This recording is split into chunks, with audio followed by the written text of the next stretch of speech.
All right, welcome back to the podcast. Today we have a very special guest on, former Marine 0352 TOW Gunner and co-owner and co-founder of Oolah Cocktails, Trevor. Welcome to the podcast. Thanks, Ethan. Stoked to be here, brother. Semper Fi, man.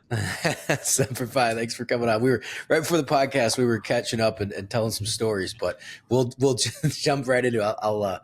I'll let Trevor. Well, we can hop right into your story of how you end up becoming a 52, because in the Marine Infantry, 0352s are pretty rare just by numbers. It's not, so to run into an 0352 in the wild beyond the Marine Corps is pretty rare, even like beyond scout snipers. So yeah, man, how did the road get you to the 0352? Well, I'll go into my whole background a little bit later, but when I was in boot camp in Paris Island, like an idiot.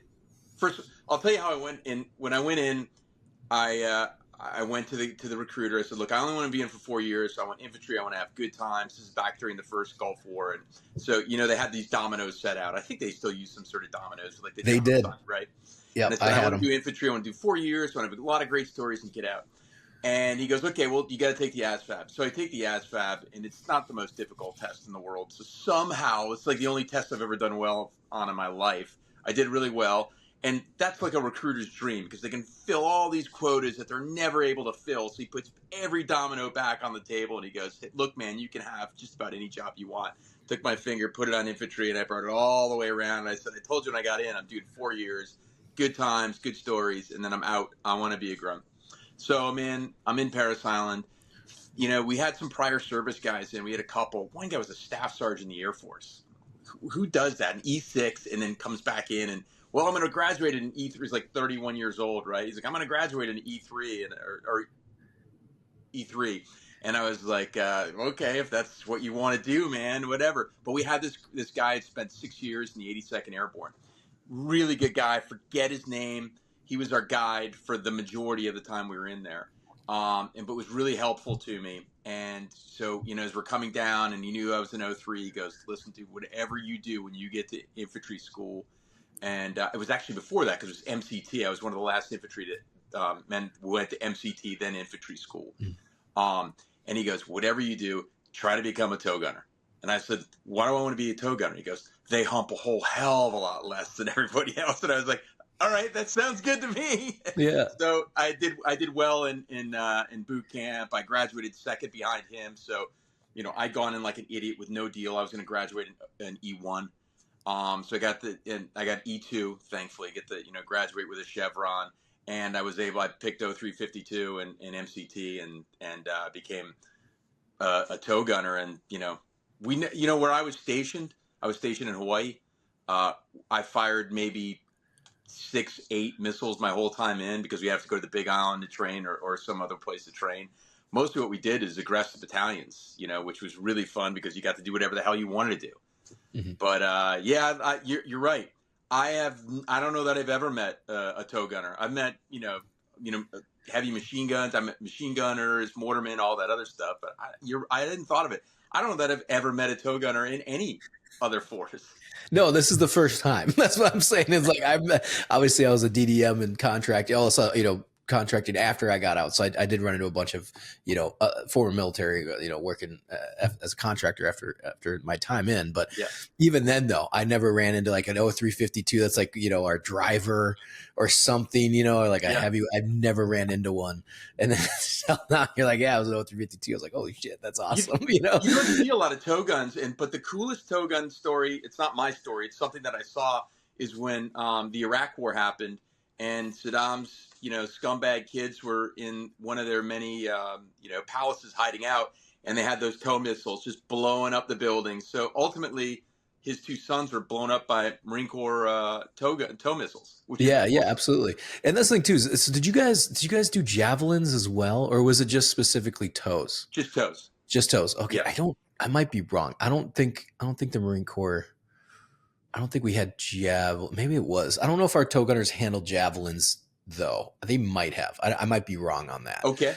I know the assaultmen. Well, the assaultmen had the small, so they were like weird. They got rid of the MOS while I was in, so that's an 0351, and they were like demo. But then they're supposed to handle explosives, but then they're also they're the small gunners. So they had like the shoulder mounted, reloadable small. And then you had tow gunners and whatnot. But I know I don't know who used the Javelin. I thought maybe it was a 52s, but yeah, Well, that's wild. when I was in our 0351 was a Dragon. So I don't know that may have been like that's the precursor to whatever the 0351. Oh, must be. Yeah. Cause we had I was Dragon. Yeah. I don't even know if I remember that. That was awesome. That was, sure they were Dragons. Yeah. yeah. But they Yeah. were the same thing. I think they were shoulder. Look, I've been out for a long time, but they were like shoulder held. Was the Dragon wire guided too? I don't think it was wire guided. I think ours was wire guided, but Yeah. Your guys' wire. Yeah. The small was just like a glorified RPG, but obviously way better. It had like optics. You could do all sorts of stuff with it. And yeah. I remember the guys humping it around on our first pump, but that's like I say, I appreciate that. Cause like I said, before we talked, I scored the same way I scored high in infantry school. And then one guy who did not have the scores to do that, and you could swap your option or whatever it was. So I was like, I'm going to be a hardcore grunt. I'm going to be 0311. And one of the guys came up to me and was like, can I take your slot? And I want to be a tow gunner. I was like, absolutely, man. So God bless him. I'm glad, it made him happy. And like I said before, found out that we spent all our weeks in the rain in Pendleton, and under the stars and ruck running back and forth to the ranges while the tow gunners got to hang out in classrooms and ride the vehicles. And we were all like, wow, fucking weapons. We were in the field a lot. We were in the field all the time, but when it rained, we went in the Humvee while you guys were outside. Exactly. Yeah. I tell my wife that, and she's like, well, you guys like going? I was like, no. I was like, I remember sleeping in a puddle in my bivy sack, but it was waterproof, Yeah. But I was like in a puddle. I'm like, I remember like zipping it up and just looking over, and there's just right, just in a puddle, and that was it. That's just what you did, and we slept out there constantly, and I thought it was awesome. I was way too optimistic, I was that kid's like, oh my God, this is amazing. Those recruiting videos to make you optimistic, man. That optimism stays with you. It is. I was super moto. I mean, I wasn't like amazing, but I was moto. Like I was like, oh yeah, but I wasn't like high performing, but I was moto. So if you want to go that route, I was like, this is amazing. But that's awesome. So so where are you from? And then like what kind of like led into going into the infantry? Sure. So I'm originally from Connecticut. I grew up in Connecticut, great state, kind of a great state to grow up in, although it's, it's not, I don't go back as often, but I hear stories and it's not quite as great as it once was. It's funny because there used to be no traffic in Connecticut. So whenever we would drive from the south to Connecticut, as soon as you got through New York, the traffic would break up, and you'd be in Connecticut. But now it's like New York, you can get through all these bridges because you have the easy pass and stuff like that instead of just throwing the change in the old things like you used to. You get to Connecticut, it just stops, traffic just stops. But it's a great state to grow up in. I grew up in Connecticut. I went to college on a full drinking scholarship and really excelled. I mean, I did fantastic. And from there, the next year, the Gulf War broke out when I was at college, and I was like, all right, well, I'm wasting my parents' money, doing this. I like to fight. This looks like a kind of, the fight, how you're when you're young, this would be great. I'm going to go in, blah, blah, blah. And I'm like, well, what am I going to do? I didn't have much experience when it came to the Marine Corps. My dad was in the Navy. My two grandfathers were in the Army. One of my grandfathers got a Purple Heart in World War II and Korea. So it's like, Grandpa, get the hell out of the way, But they were great. They're all great guys and influenced me. And so I was like, I'm thinking about what am I going to do? And I had a girlfriend at the time in college. We went to pick up her brother at the airport. And I'd never seen, again, I'd seen Marines, was kind of knew about the Marine Corps a little bit, just like anybody else might. We go, he's, and at this point, you didn't even know it. He's a reservist air winger. Mm-hmm. So, it's not like the biggest, greatest MOS or, most like, this guy's badass or anything like that. I mean, obviously all Marines are, at least we tell everybody we are. Yeah. But we land, he lands, he comes off the airplane. This is before 9/11, so you can walk up to the gates and stuff like that. He's in his dress blues. He comes out. I'm like, man, this dude is badass looking. But the cool thing is we walk through the airport and every single girl there's just like this. I mean, their necks were breaking, and I said, I'm doing that. So next week I went to the recruiter, and then I was in the delayed entry program and went in, and the rest was history. But so I went into the Marine Corps. During the Gulf War time, it ended while I was literally in the waiting room to get sworn in. Should I still go in there? But I went in, and like I'd said before, I went to Paris. Being from Connecticut, I went to Paris Island, and that's a whole different world right there. I mean, and Paris Island is crazy. Did real well there. Graduated, like I said earlier. I was one of the last infantrymen to go through MCT. I wasn't crazy about MCT. I thought that you go for boot camp, it's organized. You go to MCT, and it was sort of, I don't know, not quite organized, and I just didn't like the vibe. Didn't matter. Infantry school. From there, I was stationed in Hawaii, and I mean, what a terrible duty station that was, right? Yeah. So I was in K-Bay and had a great time and really enjoyed the Marine Corps. I did very well. I was sort of, I feel like I was built for it, and I didn't have a lot of discipline as a kid before I went in. And I knew I needed some discipline, and you know how it is, whether you like it or not, they're jamming that discipline down your throat. And, I was ready to drink, the discipline through a fire hose, and I did. Having grown up in Connecticut, sort of a douchebag state, I played the ultimate douchebag state sport, which was lacrosse, and I was still really good at lacrosse, and so I was able to go back and play in college. I went back to UMass and realized I had Division I skills and Division III speed, and I was never going to get on the field. And so I transferred to Virginia Wesleyan University down in Virginia Beach, played lacrosse there until at the end of my, like, you can't play lacrosse anymore. Here's your diploma. Go on, get. So that was great. Got my college degree there. And I was married at the time, and we ended up staying in Virginia Beach and built a life in Virginia Beach. So that was sort of my Marine Corps story. And from there, I got into mortgages. I was doing mortgages for a while. And this is back before the market crash. You're probably too young to remember the market crash in 08, 09. Well, actually, that's the crazy. Well, so I went in 05. Okay. So the market crashed, and here's the thing. It's fun that you talk about it, like, cause that's why I was listening to you on Carrie's podcast. So I was like, oh, this is fun because it can go down like memory lane. Yeah, a little bit, give context, because I don't say it was a long time ago, but it wasn't, And I do remember. Do you remember the culture? I think that's hard to explain to people that are much younger. The culture of the U.S. and it felt like it led to that bubble of it popping. Now I know it was the housing market, but everything else, man. Do you remember like MTV and like, it was like the lifestyles of the rich and famous and like film, even movies, like films would go over budget. This is 150 million, like, cause I was a film nerd and everything was so like, it was, it was just like, it just felt like everything was infused with like money, or it was a different time. And then I was actually going on my third deployment to Afghanistan in 08 when the bubble burst. And I had no idea. Like I was stationed in K-Bay too, so we can go down memory lane there. So I was stationed at 3rd Battalion, 3rd Marines, 3rd Marine Regiment. And so anyway, so yeah, it was, I even asked my dad, cause I was like, cause I'm so separated from you're in the military. I'm not affected by the crash. I'm fighting 2 wars. Like I'm on a different planet and I'm in Hawaii. So I had no idea what's going on back home. And, I asked my dad once, I was like, hey, how bad is this crash? And he's like, I was like, is it that bad? He goes, no, it's terrible. Like it's bad. Like, oh yeah.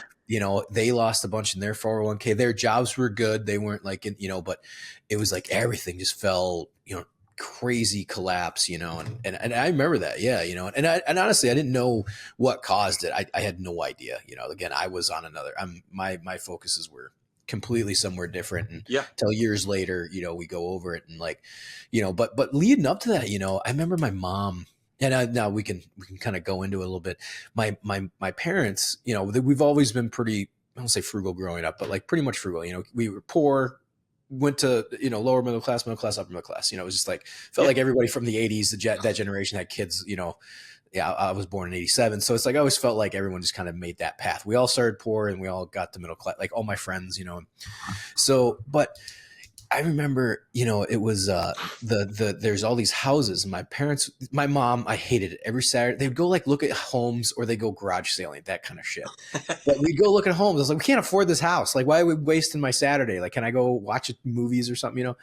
Anyway, so they would go and there would be, and she would tell the story too, is there would be different loans at different rates, and like you can buy this house and here's the loans that you can get from 3 different banks. Mm-hmm. And my mom, knowing I don't want to say common sense, but it's kind of those things where like, if you can't afford it on one loan, you shouldn't be taking out 3 loans, or however it was, with the, it's just, it's like to overcomplicate. And then it was the adjustable rates and everything and whatnot. And so, yeah, it was, I remember when that happened and then it all starts to click. But I remember my mom was saying that, cause these homes everything was bubbling and, I think there's one joke, which I'm sure you'd appreciate in The Office. And it's not so much a joke, but it shows the times where he signs a loan, Michael Scott, Steve Carell. I remember this. Yeah. Second season. It's like 5% or it's 5-year fixed, 25-year something or whatever, and it didn't, back when I was in the Marine Corps, I watched, I didn't know what it meant, I was like, okay, whatever, but years later, it's that, that thing, like, I'm like, oh my God, it's like if you were in on the crash, you knew the joke, but oh yeah, I wasn't, but years later I am, but yeah. How did you, like you said, that transition from, one, how was life? Let's go way back. How was life in Hawaii? I mean, that was in the 90s, and what did you guys do back then, for fun? These things changed by the time I got there. Yeah. Before we keep going with the podcast, I want to drop this week's discount code for 9line Apparel. We're not just a brand, we're a lifestyle that celebrates the spirit of freedom, courage, and American values. Go check out our gear, including hoodies, glassware, flags, jackets, hats, patches, and much more. All material is ethically sourced, so every shirt you buy is free of slave labor. As a veteran-owned and operated company, we also take pride in giving back to those who've served. Your purchase helps us contribute to charitable initiatives supporting veterans and first responders. This episode's discount code is Oolah20 for 20% off 9line Apparel products. Oscar, Lima, Alpha Hotel, 20, not 10, not 15, 20%. Not 25 because that's a bit excessive. So get over to the store and get yourself 20% off your next purchase. While you're at it, like, listen, and subscribe to the 9line Apparel podcast for future discount codes and more conversations with amazing guests like today. Now back to the podcast. I absolutely loved it. I made the decision, couple of decisions. One, I kind of, when you first get in, you're like, oh, this is great. I'm actually going to stay in for a while. Maybe I'll make a career out of this. And I love the people who did, and I respect the hell out of them because it's not the easiest life, right? No, it's not. No. But at some point I start getting a little bit more senior, and so you're having real conversations with some of the senior guys, and some of them are really sour. And these guys are like, well, I'm in for 12. I'm just going to finish the 20. And, they're sour and they don't know where they're going next. And they're on their second or third marriage, depending on the person. And you're just like, God, man, I'm having the time of my life. I'm doing well. I don't want to be one of those guys. Mm-hmm. So one of the things that I really worked on in Hawaii is I engrossed myself in the Hawaiian community with the Hawaiians. Now, they weren't all Hawaiians. Some of them were, haoles, but they lived there for the longest time. So, they were kama'aina, or whatever they, or hapa haole, all the Filipinos, the hapa haoles and that kind. So you get into the community and you get into their culture, and they accept you. It can be really, really fun. I was surfing all the time. I was, I worked sometimes as a lifeguard, at Officers Beach. I loved Officers Beach, North Beach, and then Pyramid Rock. Loved Pyramid Rock. That was great. And then you get in with some of the locals, and they teach you, hey, this is how you go spearfishing. And we would go, poke with the Hawaiian slings out on the reefs there all the time. I forget that little clam type thing that you would pull off of the rocks.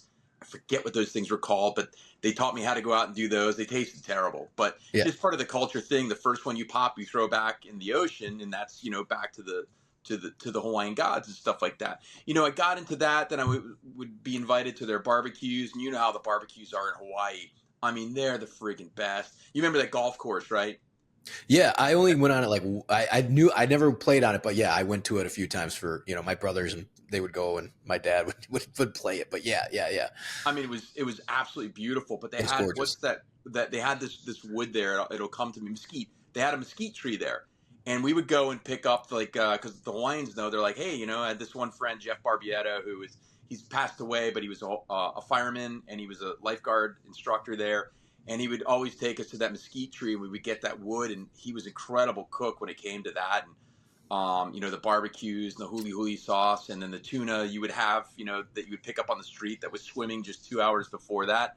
So I really engrossed myself in the culture when I was not being a Marine.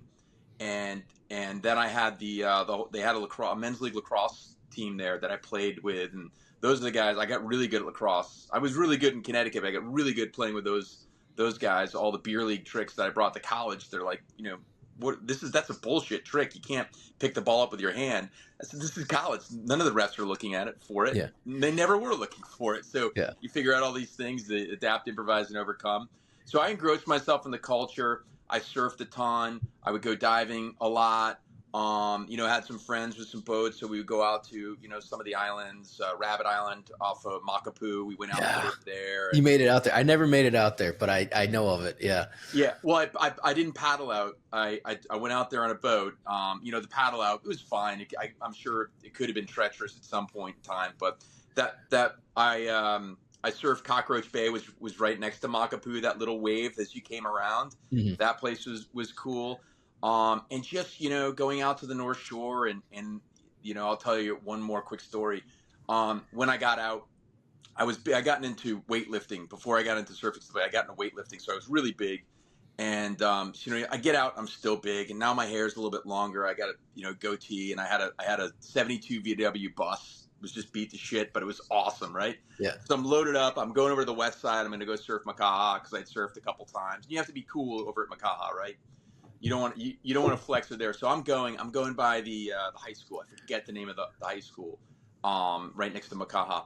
But I'm getting out as these children are getting out of high school, and they were freaking giants because they're all Samoan. Mm-hmm. And I'm like, I'm in this beat up piece of shit 72 bus. I'm like, please don't break down. Please don't break down. Yeah. As big as I was dwarfed by like the smallest kid walking out there. And so anyway, I really engrossed myself in the culture and really lived Hawaii. And that was one of the reasons I wanted to go back to college and play lacrosse. But at the same time, I could feel myself slipping into that lifestyle. And it is a very laid back, beautiful lifestyle. But I saw a lot of guys, this is when I'm in my early 20s, in their like 40s and 50s, who slipped into that lifestyle. And, in between swells, they were working, nowhere construction jobs. And I was like, that's not attractive to me. And I know myself. I worked so hard in all this discipline.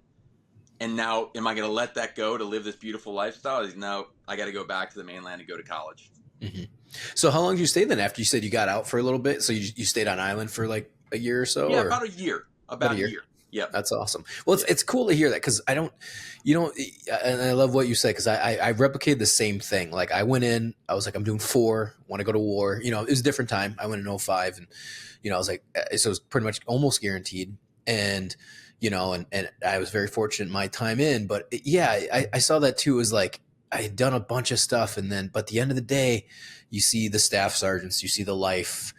I'm like, that ain't for me, because I had a bunch of guys like, hey, why don't you go MARSOC? Why don't you, hey, they're good at 3 or, some of the other Victor units were looking for experienced vets, or scout sniper platoons were like, hey, they could use you over on the east or west coast. They're deploying to Afghanistan. I was just like, you know what? I had a taste of special operations freedom on my 3rd deployment, and it's like, once you get that taste of freedom and individual, you have that discipline, you're still a Marine, but it's like big boy rules. Yeah. You can't go back. You can't, I can't go back to the line. You can't go back to the form, not say formations, but, so it's just like, all right, I'm going to go contract. But yeah, it's always, I like hearing that from other guys. They're like, we saw the writing on the wall. And I had that too, man. I had a staff sergeant, man. Staff sergeants are probably the most, I always tell this to everybody, they're the most miserable rank in the Marine Corps. Yes. And Army guys don't get it because they're like, a staff sergeant, that's just a squad leader in the infantry. What do you mean? And I'm like, dude, the most miserable people I've ever met in my life of all. It's just like, you're not quite there, Yeah. you're getting shit on from everywhere. You have to Yeah. deal with all, and you've probably been there for 4 or 5 years to cutting scores to get to the next spot. You've been in long enough where, your family hates you, and you're like everyone, no one likes you, Yeah. it's just like, yeah, work and stress and yeah, it's nuts. And anyway, so I agree. Yeah. Getting out. So I always like it when guys get out and they're like, oh yeah, we took this path and kind of using, like I said, what we learned in the discipline in the Marine Corps to kind of, you got your time to relax, that's awesome. You did like a year and you're like, all right, and now it's time to go. I don't say get to work, but it's like, now it's time to go do something. You have that nice decompression time, it Yeah, feels it's the like, next. It's the next chapter, and that's what they yeah. teach you too. It's like you can't get stagnant. If you get stagnant, you get stuck, and sometimes people get stagnant. They're very comfortable with whatever their job or whatever their life is. That's not me. Just I saw a bunch of your podcasts and listening to you, and obviously with all the stuff you're involved in, that's not you either. Everybody's got their thing, right? But for me, it was I just couldn't. I can't be stagnant. I have to keep moving, and it's my fiance now is always kind of like, why don't you ever just chill out and relax? I'm like, well, I am relaxed. That's the whole drink thing, the kickback cocktail. That's sort of my whole relaxation, and I do kickback sometimes, like just do nothing sometimes, but it's very infrequent. And the older I get, I tell everybody, you're counting up, right? This was when I turned 50. I told everybody I've been to this point. I've been counting up. Now I turned 50. I'm counting down. So I gotta get shit in here, man. Yeah. No, I love that too. Cause I'm 37. I'm about to turn 38, and time flies when you're doing what you love. Like Sure.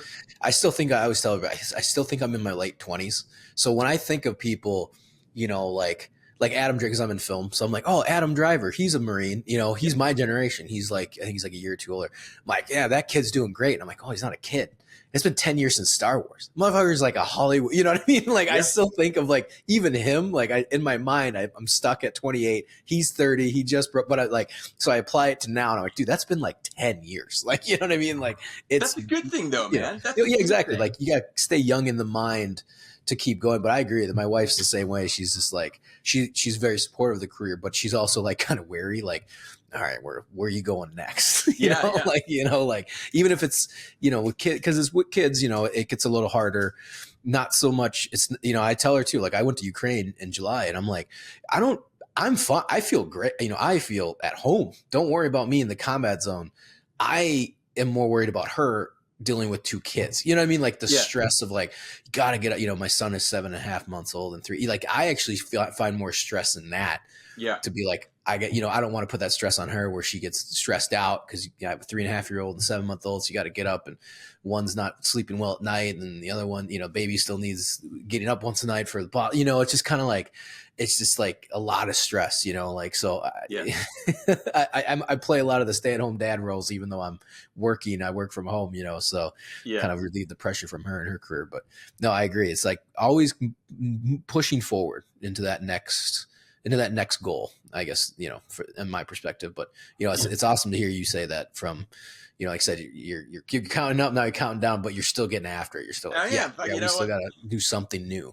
Yeah. What are you going to do? I mean, and again, it's the real estate business, when that crash happened, that was still the most stressful time of my life was that. And I've had some other things happen, but, what was that like? Sorry, what was the environment before that? Because, you watch and hear some of the movies like The Big Short, everyone's living high off the hog. Then the crash happens. Oh, okay. I mean, that's it. Obviously, those guys are at a super high level when it came to that.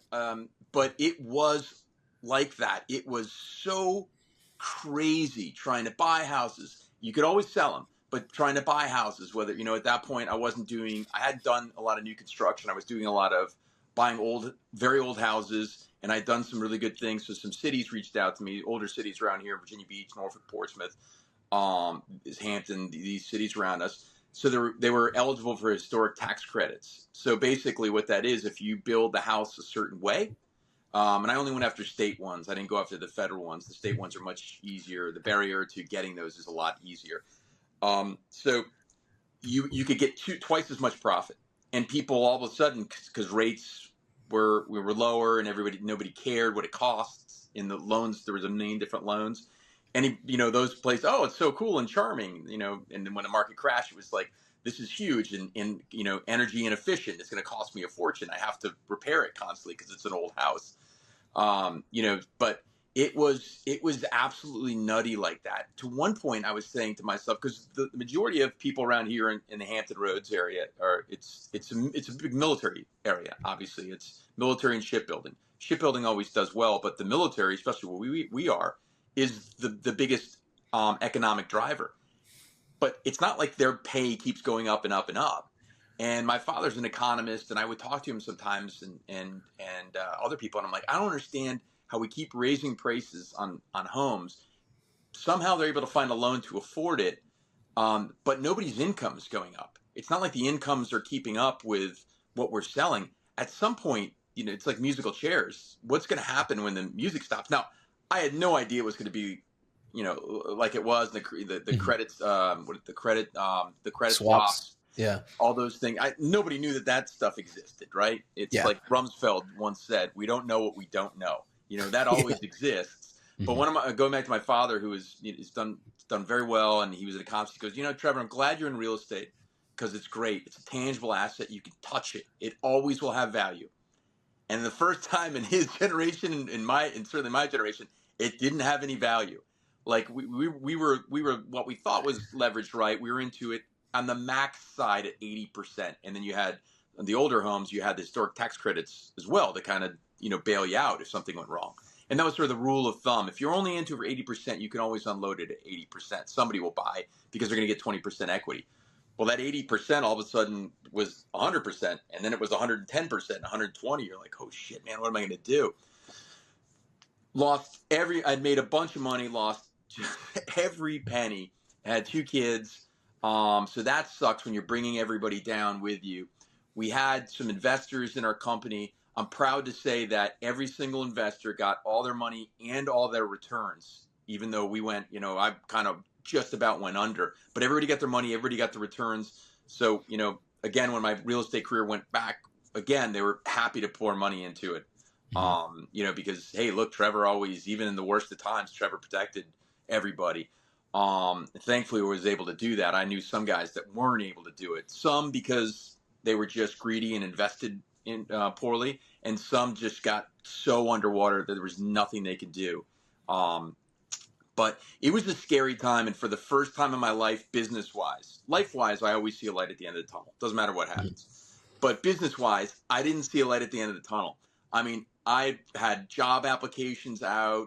My skill set was, even though I had a college degree, my skill set was being a Marine and then starting businesses.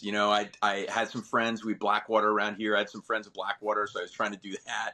Yeah. I was good at that. Even though I'm a little older, I was still I was in my 30s. I was like, I could still do that. But thankfully, a friend of mine had a friend whose house burned down, and she hired me to rebuild her house. And then I got a couple of other deals and was able to rebuild. And then from that, I got hooked up with the partners that used to lend me. My first 2 deals lent me money, hard money lenders, before I went and borrowed from banks. They were into construction, so I got back into it with them, and we started doing some small developments that turned into bigger developments, which turned into some huge developments, and they did well. And I got a whole story about COVID. It's a much shorter story, but when COVID hit, we had just done infrastructure on a 100-unit luxury townhome development and 12,000 in retail right on the beach in Ocean View, Norfolk. Beautiful area, incredibly beautiful area. And I was like, oh shit, I've seen this movie before. Turned off all my financial spigots. Exactly. I've been here before. I get the same feeling. It's, this sucks. And we kind of made a decision when we saw materials drying up. We're like, let's buy, these buildings are panelized, which means you build it in panels. It's almost like Legos, right? Mm-hmm. Instead of just regular stick lumber out on the site, we said, let's buy all the panels, every stick of lumber we can get, throw it on the site. It's a 7-acre site. Just, but it being panels, you're not going to get ripped off because they can't use the lumber. And if it went our way, we were the only ones who had any product. And even though the cost inflation went up like this, the houses went up like this. Mm-hmm.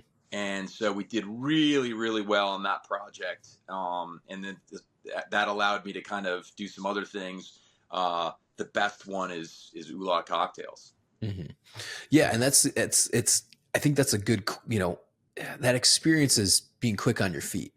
Like I said, that things were, because I remember, obviously that was only a few years ago, but we had just bought our house 2 weeks before COVID, which is great because we were in like a split townhome with a kind of a crazy family below us. Me and my wife had just gotten married, and I came back from Kuwait, so I was living with, and her roommate moved out, and then I moved in, and we kind of just took over the top of the duplex, Yeah.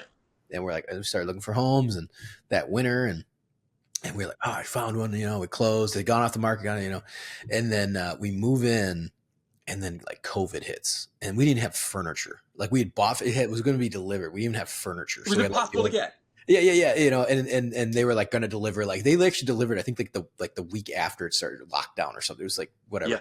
It was wild. And but yeah, I know people were like, oh, I can. Things started to go up though because everyone started working on their homes, and But like I said, you've seen kind of this before, where it's like, hey, if the housing and everything's kind of freezing or whatever, but if you buy the materials, you get ahead of the curve, because it did. Then it became a shortage. Now, and lumber is still that same way, by the way. Like I'm sure we finished my basement here. We bought a new house 2 years ago, or sorry, yeah, not a new house, but like we got it and moved to a different house, and the basement's unfinished, which was phenomenal. I was like, oh, this is gonna be great. Put a bar in, But we started buying not even that much lumber. The lumber was already in from 2005, I think it was. Yeah, 2005, and so. Everything, the walls were good, but all it was the framing on some rooms we put in, and it was through the fucking roof, like it was nuts. Like, yeah, that would have been 2 years ago now, and yeah, and I can't imagine like building a whole house, and then people I've known that build houses are just like, just friends. They're just like, it's insane, like materials, things got delayed, just all of it. Yeah, the house I'm in right now, I own another house just about a mile away that I've lived in for 19 years. And I bought this house. It's the neighborhood we wanted to be in. And I tell everybody, I bought it in the summer. Me and my fiance bought it. This is our first purchase together. And I was like, yeah, I'm going to move in. It's on the golf course at the club that we belong to. It's got this incredible pool, landscaping. The house is fine. It's livable and everything like that. I was like, I want to have a hot girl summer. So I'm going to move, have the pool, walk out onto the fourth green and just, hook up with the boys and go play golf, stuff like that. So I did that. And I'm like, all right, it took us a while to design the second floor. And in 2 weeks, I'm moving out back to my other house because both my kids are in college. So it's not that big a move right now. And then I'm going to build the second floor on this and gutting the inside and redoing it. And, I was like, it's only going to cost us X, which is a big number. And it's X plus 50%, and a few of my, because I'm doing more of master development stuff now, where I'm not as involved in the construction. We buy bigger pieces of property and chop them. We're going to do this, that, and the other thing. We bring in partners, and so I knew the cost had gone up some, but I was like, oh my God, man, this is really super expensive. This is a lot more than I thought it was, but yeah. What do you do? Yeah, exactly. They kind of got, like I said, it's a weird time when it comes to that, because I have like the interest rates are high. Yeah, what you're getting for a house is not worth it. But people, I'm not a huge on the Gen Z millennial bitching about that, but there is a bit of a truth to that, because I have my in-laws, they're younger, much younger, probably about 10 years younger than me. And they bought their first house, and you're just like, we got lucky. We sold the last house like way above value. Like, and we weren't even trying, like they threw another 20 grand on, and I was like, oh shit. Yeah, we'll take it. And then we got this house. They tried jacking it, but it wasn't worth it. So they panicked, in the market, I'm sure, or at least in real estate, they're like, if it's on the market for more than a week in the climate it was in, it starts going down, because people are like, psychologically people are like, well, it's been on the market more than a week. Why? There's something wrong with it. And then they start, it'd been on for a month. So they start dropping price drastically. And we're like, oh yeah, let's buy it, And so we got it, met in the middle. We had a decent interest rate, but now it's like through the roof. What you pay for is not really, it's not like you're in over your head, but it's also like that much for that house, and Minnesota's okay. I guess it's still, if you're in the city, that's what it's like. My buddy just bought this massive house up in like North Dakota. He's fine. He's like, they undercut him and so they're fine. Don't worry. Yeah. If you're in the sticks and you're like Grand Rapids or whatever, you're fine. Yeah. But like here though, it's just, you feel that pain a little bit more, I'm sure, like I said, even remodeling or doing stuff like that, it's, I don't know where it's going to course correct. It's again, I understand why that bubble happened in 05, and then there was that crash. I mean, my dad told me to buy a house in 2010 after my first contract, and I'm like, why would I buy a house? Oh, that would have been the perfect time. It would have been perfect time. Yeah. And I'm like, and I remember looking too, I mean, like back then, man, you could buy a mansion for like 250 grand, I'm talking like that's worth like 750 now. Like it would have, interest rates. I had a buddy when I was contracting, everyone's also fun too, talking to entrepreneur, it's like, and when I was contracting, everybody had their ideas. It was awesome being around so many wild and crazy ideas for businesses, but kind of got you in that mode because we were all making money, too much time on our hands in Afghanistan, all together playing Xbox. We're like, yeah, well, I'm going to start this company. Or I'm going to start that company, but people were buying houses. And one of my buddies got an interest rate at 2.1%. And he goes, I could pay down like a point or two or whatever it is. He goes, I can get a 1.8% interest rate on like this, gorgeous home at like 300 grand or something. Like it was huge, and that was 2013. Mm-hmm. And I was like, oh, that's super cool. So when I start buying my own house in 2021, or no, 2019 or no, 2020, I'm like, oh, this must be what it's like. Not at all. It's like, even before COVID, we're in threes and fours. Like, fuck.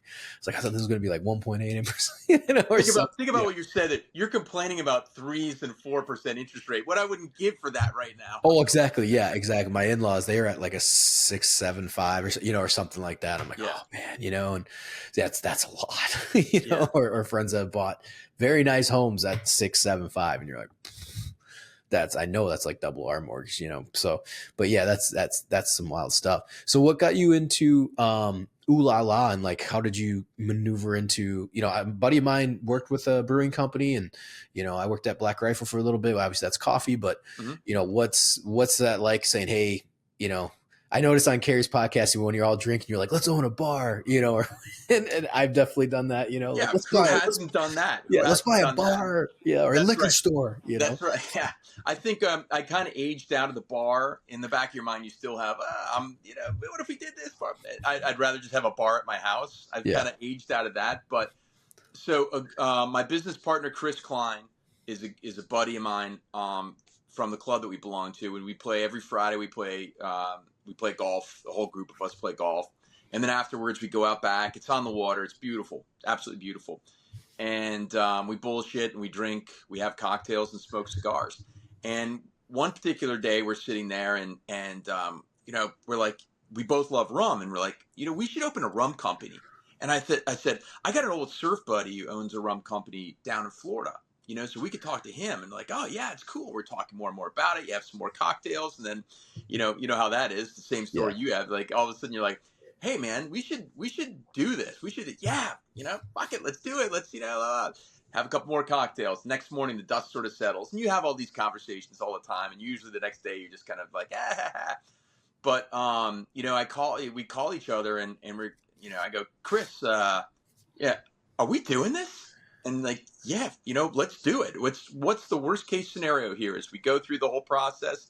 We have a bunch of cases of rum.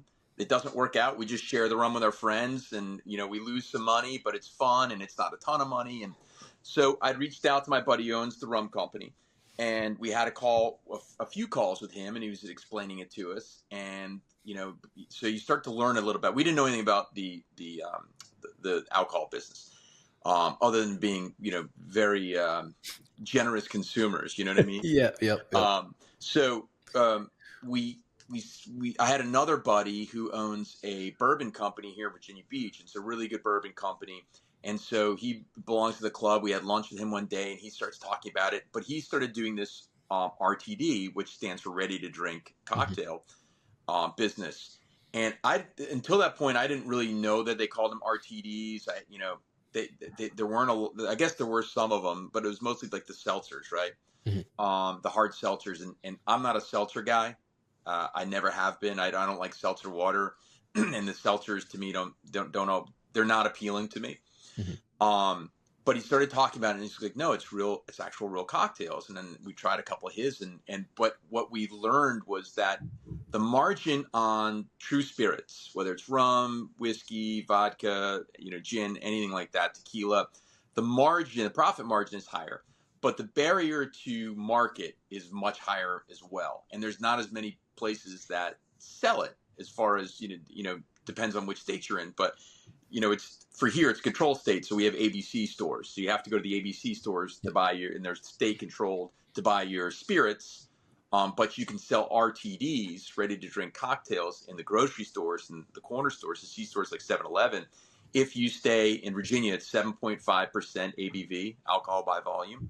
But it's different in every state. Like some of them are like Florida, 6%. So we saw this and we're like, holy shit, this is a real business. And he's a very successful entrepreneur. I'm a relatively successful entrepreneur. And a lot of times you have business partners. You're like, I like working with this business partner. Sometimes you have business partners you're not crazy about, but I think there's something here. So we started going down that road, and my friend who had the RTD business had a cannery. So he kind of wanted us to get into it too, because he just built this, multi-million-dollar cannery, and he's making his product, but he also needs other products to go in there to can as well, so he can offset the cost. And so ultimately it didn't work out with him.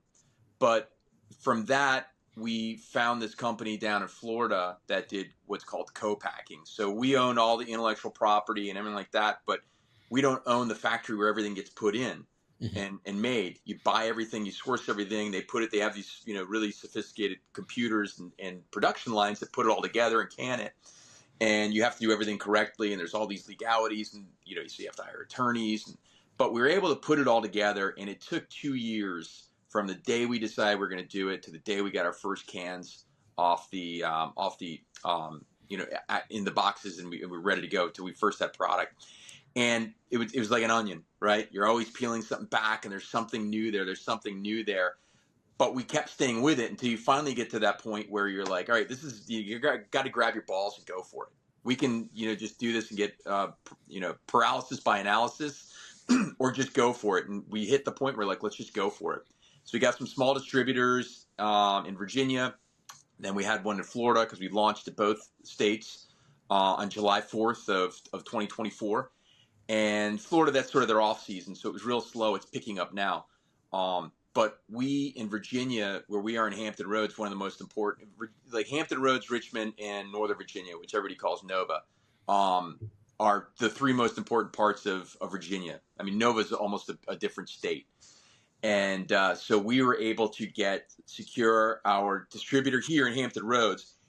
And we hit the ground running, and we're both high energy guys, and we love talking about the product, and we live the lifestyle, the kickback lifestyle. Oolah's the kickback cocktail. There it is. And then then the box is our variety pack, and there it is, the kickback cocktail. We got after it, man. I mean, we really got after it and just blew up. And we got into some of the stores people don't normally get in when they first start. You want to hit one of these big distributors, right? There's big ones that you want to hit. And one of the big ones is Breakthrough Beverage, which would be a dream for us. We're at a golf tournament, the Zerniel's golf tournament, working at this other country club, and they love us, and they have our product. And we saw that the Breakthrough Beverage guys are going to be there. There's a whole story. We actually had contact with the CEO, because my business partner's best friend growing up was his college roommate, was the CEO of Breakthrough. And he was kind enough to kind of look at our deck and give us some advice, but he's not going to have anything to do. He had nothing to do with this. We'd done so well. We were there at this golf tournament. We waited for him. And the Breakthrough guys get there. We start, hey, what's going on? And they're like, yeah, we've seen you guys. And that was on a Monday, right? Did real well. They liked us, hung out with them a little bit. Tuesday, we sent a nice thank you email. Wednesday, we get an email from the guy who runs Breakthrough Beverage, one of the guys who runs Breakthrough Beverage in Virginia. Hey, let's have a call on Friday. Friday, we get on a Zoom call with him. It was more of, hey, not like, what's going on? Let's hear about your brand. It was more like an onboarding call. And we just looked at each other after the call. We're like, We're 4.5 months in or 4 months in. We just secured breakthrough beverage. So we're at where we thought we'd be at year 3, month 4. That's wild. Yeah, because you said 2024. I was like, oh shit, that's like, like July. That's 6 months ago. Crazy, Yeah, man. It's yeah, crazy. yeah. But That's and then awesome. from there, when we've been doing that, but the season is a little bit dead here. We've been having meetings with them. We had our big launch meeting up in Richmond. They got a bunch of other things that we're doing, and we have product in stores still. All the Total Wines, Kroger's, some 7-Elevens, a whole bunch of places here. But I have it's to check slow it here out. right now. Awesome. And Like we got yeah, Total Wine up here. This is our big, is our big where you get your micro, or the specialty stuff. So I have to check that out then. yeah. Well, we're not in Minnesota yet, but you can Oh, order okay. it. I think you Oh, can okay. order it through Total Wine.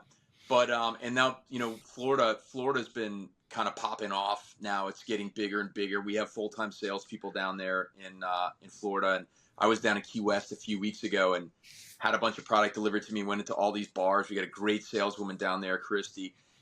She's like, go to this bar. They're waiting for you. This bar, this bar, this bar, this bar. Went in, and I love Key West. I go there a couple times a year. Yeah, it's fun. I was And just there too. Yeah. love that place. Mm-hmm. And then all of a sudden, we're in all these bars in Key West and all these other places all over Florida. So it's happening. It's fun. That's awesome. That's great. So, and kind of like, I think it's just like any other business, but what's it like now? Cause the field, I shouldn't say the field, but I guess that field of work, but like essentially there's a lot going on in that world. It wasn't like it was 20 years ago, like when I was, or even when you were, in the 90s or 2000s, like breweries took off. I remember when the microbreweries took off, and the cocktails, I mean, we drink them, and it's like, wow, and then every single company starts, Bacardi starts doing their own, and so there's a lot in that market. And so what do you feel like is the difference that you guys made within that 4.5 or 6 months? Is it the marketing? Is it something that like you just getting after it personally? Is it still that like personal connection, or just like you said, hustle? Sometimes people start something and they're just like, we'll let it grow, organically. And then, or is it still kind of that thing? We just gotta get fucking after it. We love it. We love the product. Let's go. What do you guys feel like that helped push you guys forward, ahead of the pack? Yeah. Well, all this talk about cocktails, don't mind if I do. Yeah. And I gotta crack one open right now. Yeah. That's a great question. I think a couple of things. One, I think we nailed our tastes, right? And again, I'm not a seltzer guy, and everybody kind of put RTDs and seltzers in the same bucket, right? You probably don't notice this because you're not hyper focused on it like we are. But if you go to Total Wine now, you actually have an area of just regular ready to drink cocktails, Yep. right? You have your cut waters, you have some things like that, and then the seltzers are at a different area where they used to be all kind of congregated together. So the general public is getting educated that these aren't seltzers, because seltzers are ultimately they're beer, because it's malt liquor. Mm-hmm. So you can sell those in any state. Like RTDs have, like our RTD has real spirits. Our Island Girl has real rum. The Big O has our Orange Crush has real vodka, and the Prickly Pear and Spicy Margaritas have real tequila. We kind of paid attention to some of the trends. People want lower ABV, so we went with 5% ABV, which is kind of like if you were to drink a beer like a Miller Lite or something like that. They also, the thing that people don't like about the seltzers and have gotten away from, a lot of people don't even know it's malt liquor, right? It's the carbonation. So when you have like name it, Truly, White Claw or something like that, they serve their purpose, and those companies have done very well, and their marketing is great. But you have people that are in incredible shape, younger people, but they have one of those and they're like, I feel totally bloated. Yeah. Because that's what the carbonation does. And real cocktails don't have carbonation. I mean, you can add a soda to it and you'll have carbonation for a while, but ultimately it goes away, right? So I think it was, those two things: lower carbonation, which is the trend. We only have a little bit of carbonation, the 5% ABV. I think our packaging is really cool. And, we also really, the reason that we came up with this in the way we came up with it, and, Oolah being the name, and just the Kickback Cocktail and the Kickback Nation. We have a podcast, and, our moniker is, a vacation in a can. I think we just kind of tapped into something that people wanted, whether they knew it or not. They just needed that outlet. And people, and then of course they like the taste, which is great, but you have to have the right packaging. You have to have the right market to get them to taste it. You could have the coolest thing up there, but if you don't get them to taste it, then they don't know. They're not going to take a risk. They'll go with, okay, this is a known quantity, so I'm going to go with whatever it is, name it, White Claw, or if they're going to go with a seltzer, or if they're going to go with like a Cutwater, because people are familiar with Cutwater RTDs. And Chris and I got after it. We did. You've been to the stores. You see the people who do the tastings, right? Mm-hmm. Very seldom do you see the owners doing the tastings. Like you said before, we'll let it grow organically. Ultimately, that almost never works, right? You have to get out there. But we sold the kickback lifestyle. We got out there doing the tastings. We sold the product. We would grab people with our energy, and we don't get embarrassed. And if you don't like it, that's fine. It's no skin off our. You can still have a koozie. You can still have some stickers. We did that. We got sips to lips, and that was important, because once you do that and people like it and enjoy it, they go on social media, or they tell their friends, or they bring it to a party, the momentum, if you've done it right and you have a good product, the momentum will take on its own momentum, and it starts to compound and compound and compound. And it's so funny and interesting, where we launched in July 4th. So what's that, 7 months ago, right? A little over 7 months ago. You feel like you can touch and feel every single person who has had Oolah, because they're friends and family, or it's a friend of a friend. Till all of a sudden, when we were up at our breakthrough meeting a couple weeks ago, or last week before last, anyway, they said, "Oh yeah, when we brought it up to Richmond, because we hadn't been in Richmond yet, we brought it up to Richmond. The guy who runs all the Total Wines out there is like, oh, Oolah, finally we get it up here." And it's things like that. You're like, this guy knows about. We don't know him. He knows about us. All these people know about us. It's taken on its own momentum. So I think that, and really the energy, and actually the lifestyle that we're pushing, I think that struck a chord, and that's been a lot of our momentum. That's awesome. I mean, it's great to hear too. I mean, I won't say like hard work, but I feel like in today's world, it's just still getting after it. It's like, it's not the age old thing, but it really is. It's just kind of like, I don't want to say door knocking, we call it like cold calling, or whatever. But sometimes at the end of the day, especially if your network is, depending on what you're doing, but even in my own field, it's like, well, you have your network and you're getting stuff in. But if you want to start changing, you want to do it, it's almost back to cold calling a little bit, where let's message, let's email, like you just start throwing stuff. You got to get in people's faces, you got to, or, digitally, it's like, hey, let's set up a meeting, and if you got a product that you want to get, like said, to someone's lips, like if you got a cocktail, you better get out there and get it to them, especially in the liquor stores now, that stuff. And it like I said, it's still that just get after it mentality, it is discipline. And it's also, I know I said this on Kerry's podcast, and I really believe it. You've got to be humble. Chris and I have both done very well in our careers. So to have, older guys out at a store, asking people, hey, come try my drink, come try, a lot of people wouldn't do that. They're like, no, I'm past that. I'm not doing that anymore. I'll hire a company. We do have companies that work for us, because it's impossible for us to do all of them. Yeah. But we still do it all the time, for two reasons. One, most importantly, because it builds the business. And two, we believe in the product. I enjoy talking to people. I enjoy getting out there and have a taste. You don't like it? That's great. Well, people will flock to you. They see that energy. It's like a fly to a light. You know what I mean? What's going on over here? And they go over that. But I think that in order to be successful in business, even if you've had some success and you go into another one, it's the ability to be humble, and the ability to kind of continue to get after it and realize that nothing is beneath you. Remember where you came from. That's why, certainly any military branch, but especially for you and I in the Marine Corps, we've done some of the shittiest stuff in the world. You know what I mean? And you didn't know why you were doing it, but it didn't matter. You had to do it. And ultimately you look back at it, you're kind of, I always compare it to like the Karate Kid. If you watch the Karate Kid, the original one, he's like, wax on, wax off, Daniel, he's like, why am I doing this? And all of a sudden, when he starts throwing punches and kicks at him, he kind of gets it. It's the same thing, you realize all this stuff in the military, like you hurry up and wait, or you have to do this, you have to go out, dig holes, or something stupid. It's sort of humbling. Even when you move up in the ranks, it's humbling. So you learn to live with that. You can accept it. And I think being able to draw on that, fall back on your training to draw on those experiences, no matter what age you are, what business you're in.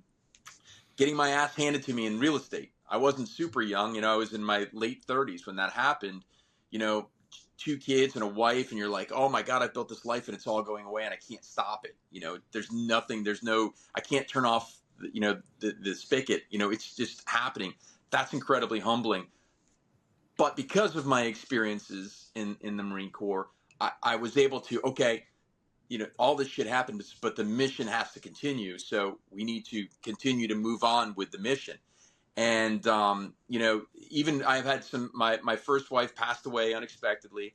So then I'm stuck with a 5th grader and a 6th grader, and I had to raise them and build these businesses at the same time. And I told, my kids, and I wasn't the hard ass Marine, like, hey, this is that. I told them, the next day, right? I said, look, guys, in life, you're dealt a deck of cards, and right now you just got a shitty hand. Mhm. But I'll tell you what I learned in the Marine Corps. No matter what happens, especially if you lose somebody, the mission continues. So, you have to continue the mission. Your mom would want this too, is the mission is to be the best possible people you can, to work hard. And that's what you guys have got to do. And I'm here to help you. And trust me, it's going to suck. And we need to bring her memory with us. But the mission continues, and we have to do that. And thankfully, I'm sure some of it had a little bit to do with me, but I really lucked out. My daughter is a junior in college, playing lacrosse in college. She's going to go to law school. My son is a freshman at Norwich University doing the Marine Corps PLC. So he's up there. Norwich University is the home of ROTC. He went there to play lacrosse, walked onto the rugby team, somehow made the rugby team too. That's great. And so he played rugby and fall ball lacrosse in the fall, and now he's playing lacrosse. And again, going through the Marine Corps stuff, he's going to be an officer in the Marine Corps. But I think it's those core values that I instilled in them that were instilled in me and instilled in you that says, you have to always keep moving forward, keep doing things. Don't worry when things, it's going to worry when things happen, right? But you have to regroup, be humble, move forward. And if you do that, a lot of times good things happen. Mm-hmm. That's awesome. No, that's great. Well, that was awesome. Absolutely. Thanks for, this is a great podcast. This is one of my favorite episodes. Thanks for coming on. Where can people, usually I'm like, what's your handle, but where can people, get Oolah Cocktails and where can they participate? Sure. So you can get us in, right now you can get us in Hampton Roads, but in the spring and summer and from then on out, you can get us anywhere in Virginia. We're really going to build there. In Florida, we're all over the place in Florida. If you go to our website, we're refreshing the website. We're in hundreds of locations now, which, it's changed. You go there now, you'll see 2-3 dozen, but we're in tons of them now. We're refreshing the website. So it's a little bit difficult to find out exactly where we are in Florida. We're in a ton of places. But if you go to Instagram, Oolah Cocktails, at Oolah Cocktails on Instagram, please do that. We have our podcast. It's not as cool as yours, but we haven't done one for a little while. But that Kickback Conversations, Oolah Kickback Conversations. I'll have to have you on one time. But yeah, absolutely. I'm always on board. Yeah. Yeah. So you do that, but yeah, we're in Virginia. We'll be in Total Wines, Kroger's, Food Lions, 7-Elevens. In Florida, we're in depending on what part of Florida you're in. If you're in Jacksonville, we're in all the Rose stores. We're in most of the Total Wines, and hopefully we'll be in Sprouts and Publix coming up here pretty soon. But yeah, we're building, man, and it's fun. So I was excited when I got the email from you. I was like, God damn, this is awesome, man. Well, awesome. Well, thanks for coming on, and thanks for having a chat. Thanks, brother.